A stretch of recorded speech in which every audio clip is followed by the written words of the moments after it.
Shalom alaikum saudaraku.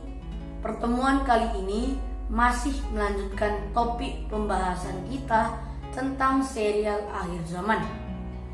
Kalau kejatuhan atau kemurtatan yang dahsyat adalah seri pertama dalam topik akhir zaman, maka Rapture ini adalah seri yang kedua. Rapture adalah sebuah topik yang sangat penting dalam kekristenan karena merupakan sebuah misteri yang berabad-abad tersembunyi dalam sejarah kekristenan. Tidak dibukakan Tuhan kepada Musa, tidak kepada Daniel, tidak kepada Yeskiel, tidak kepada Yohanes Pembaptis, dan juga tidak kepada ke-12 murid Yesus, hanya kepada Paulus. Rapture yakni peristiwa pengangkatan orang percaya ataupun gereja naik ke sorga bertemu dengan Tuhan di awan-awan. Mari kita lihat ayat Alkitab sebagai dasar Alkitabnya. Buka Alkitabmu pada 1 Korintus 15 ayat 51 sampai 53. Demikianlah firman Tuhan. Sesungguhnya aku menyatakan kepadamu suatu rahasia. Kita tidak akan mati semuanya, tetapi kita semuanya akan diubah dalam sekejap mata pada waktu bunyi nafiri yang terakhir. Sebab nafiri akan berbunyi dan orang-orang mati akan dibangkitkan dalam keadaan yang tidak dapat binasa, dan kita semua akan diubah. Karena yang dapat binasa ini harus mengenakan yang tidak dapat binasa, dan yang dapat mati ini harus mengenakan yang tidak dapat mati. Di sini Paulus berbicara tubuh kita akan diubah. Mari kita baca 1 Tesalonika 4 ayat 16 sampai 17.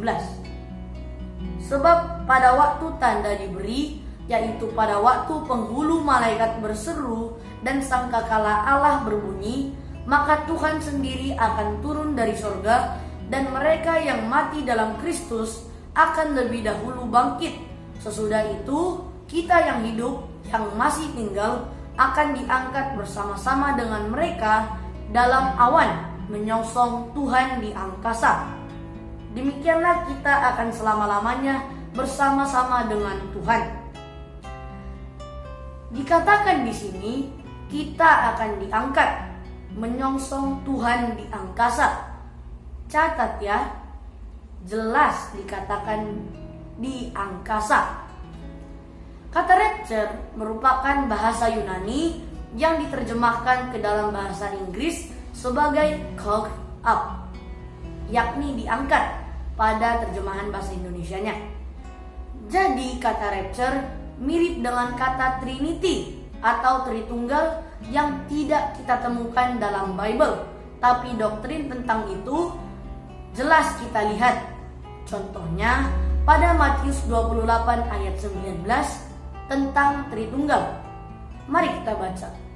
Karena itu, pergilah, jadikanlah semua bangsa muridku, dan baptislah mereka dalam nama Bapa dan Anak dan Roh Kudus.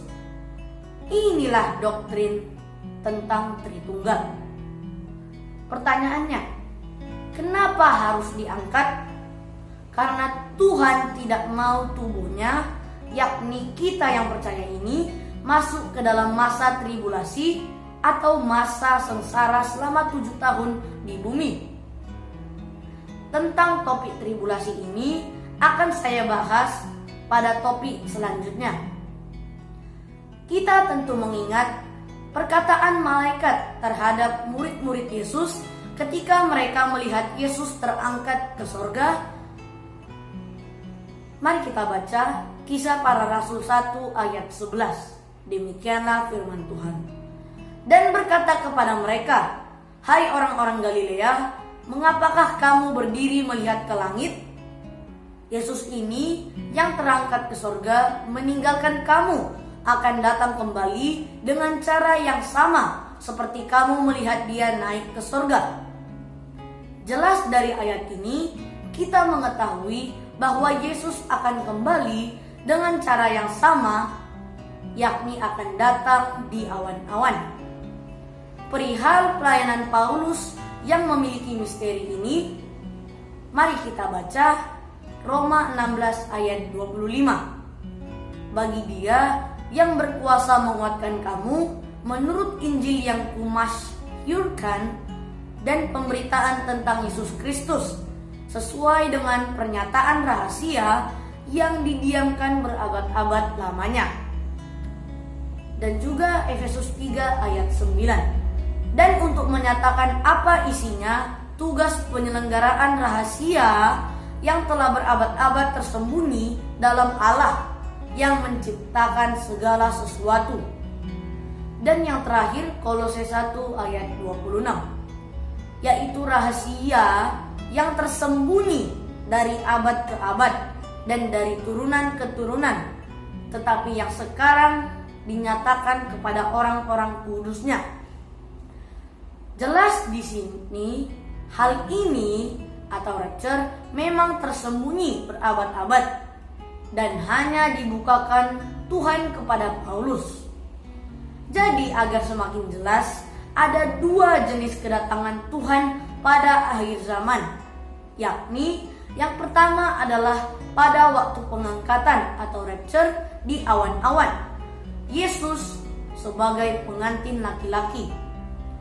Yang kedua adalah pada waktu kedatangan Yesus yang kedua kali di Yerusalem, tepatnya di Bukit Sion sebagai singa Yehuda yang akan berperang di lembah Armagedon. Saudaraku, ciptaan baru itu laksana kota di atas gunung, kota yang lampunya bersinar di malam hari sebagai penanda, maka orang yang berjalan mendapatkan cahaya, sehingga orang-orang yang berjalan tersebut tidak tersesat. Itulah juga sebabnya Joseph Stories berteriak memberi aba-aba bahwa perjalanan hidup kita sudah hampir sampai di tujuan. Tetapi bila kalian tidak percaya dan tidak mau mendengar, saya tidak heran.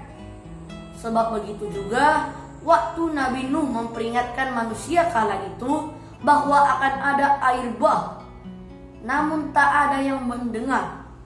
Bahkan mereka mengatakan bahwa Nuh itu orang gila.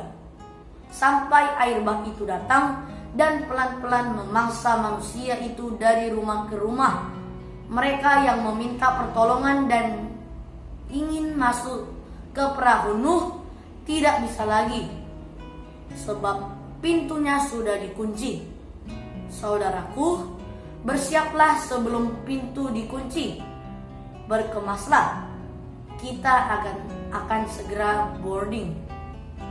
Pertanyaan saya, kapan kalian terakhir kali mendengar khotbah tentang hal ini di gereja? Jawab yang jujur ya. Mohon dibantu subscribe dan bunyikan lonceng notifikasinya ya. Maju terus dalam Kristus. Haleluya.